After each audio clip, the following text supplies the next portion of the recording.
No exercício 2.4 da terceira edição do Cyborg, ele diz para a gente considerar um sistema de fluxo de líquido que consiste em um tanque selado com gás não condensável acima do líquido, como mostra a figura. E ele nos dá algumas considerações. Ele diz que o gás obedece à lei dos gases ideais, que a operação é isotérmica. Ele diz que a área é igual a A e que uma relação de raiz quadrada mantém o fluxo através da válvula.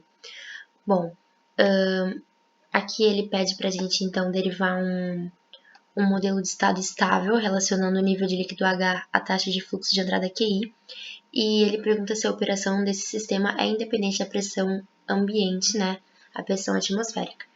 Bom, então, primeiro, fazendo a conservação de massa para o tanque fechado, a gente tem que a variação de massa pelo tempo é a variação de massa do líquido mais a massa do gás, é igual à vazão máxima que entra menos a que sai.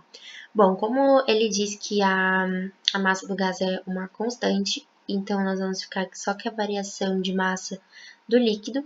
A gente sabe que a massa é igual à densidade vezes o volume, então a gente fica ali que a densidade é uma constante, então a gente fica que a derivada do volume pelo tempo vezes a densidade é igual à vazão volumétrica que entra vezes a densidade menos a vazão volumétrica que sai vezes a densidade.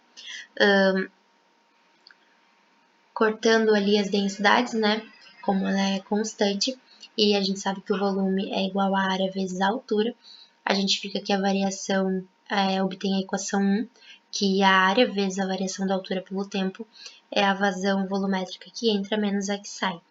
Bom, a gente precisa relacionar a altura e a vazão, né, pela equação de Bernoulli. Para fazer isso, a gente precisa considerar dois pontos nesse tanque. O ponto 1, considerando um ponto dentro do tanque, e o ponto 2, um ponto fora do tanque. Então, escrevendo a equação de Bernoulli, a gente tem que o volume no tanque, a velocidade no tanque é igual a zero, e que a altura 1 é igual à altura 2, então a gente pode cortar. A gente fica com essa relação do volume 2 é igual a C, que é uma constante, né, raiz de ΔP.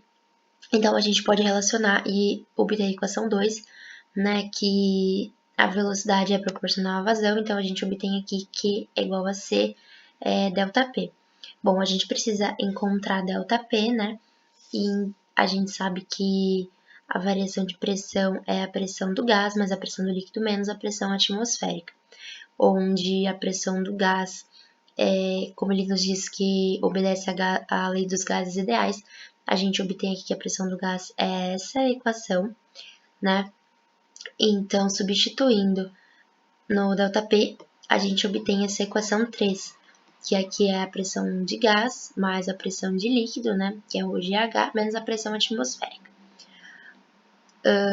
A gente então substitui a equação 3 na 2 para substituir aqui nessa equação da vazão, e depois substituir essa equação 2 aqui na equação 1, onde na equação, né, da variação da altura pelo tempo, a gente obtém essa equação aqui, e então aqui nós podemos, que essa aqui é a equação final da derivada. Então aqui a gente já pode responder a primeira pergunta, que pergunta se esse sistema é dependente da pressão atmosférica, né, com o sistema fechado, e sim, é dependente.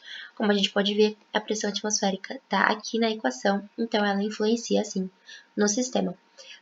A segunda pergunta, ele nos diz, e para um sistema aberto à atmosfera, né? Então, para um sistema aberto na atmosfera, a variação de pressão seria somente a pressão do líquido. Então, quando a gente fizesse o ΔP, não teria a pressão do gás nem da atmosférica. Então, a gente obteria esse ΔP fazendo as substituições. Essa aqui seria a variação da altura de H, né, pelo tempo. E esse foi o problema.